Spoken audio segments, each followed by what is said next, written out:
Kitu kimoja ambacho mimi nakipenda kutoka kwenye klabu ya Yanga, yaani huwa ikimpata mtu wa kumkanda, huwa ikimpata kibonde, huwa inamkanda, huwa inamnyoosha.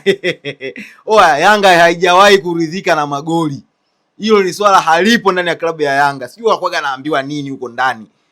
Yanga kama imefunga goli mbili inakausha, goli moja inakausha. Hiyo haijawahi kutokea. Huwa ikimpata mtu wa kumnyoosha, wewe na mnyoosho kibarabara. Kudada deki. Huwa haichekeshi. Leo Polisi Tanzania amekula chuma 7 wiki kwa moja.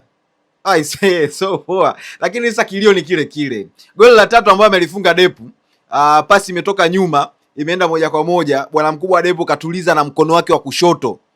Alafu akapeta kaenda kufunga goli la tatu safi kabisa. Malezmen hawajaliona hilo. Refa alikuwa nyuma hajaona hilo. Sasa ni kwamba hawa marefa na malezmen wanashindwa kufanya movement na wachezaji na mpira au ni nini?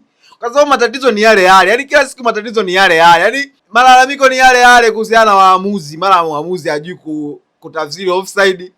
Depo anafunga goli la mkono. Yaani katuliza mpira la mkono. Yaani umetoka kwenye mkono umeshuka chini, Depo kaenda akafunga goli lake la tatu safi. Watu wanashangilia, mpira umewekwa kati. Hawa waamuzi wana matatizo gani?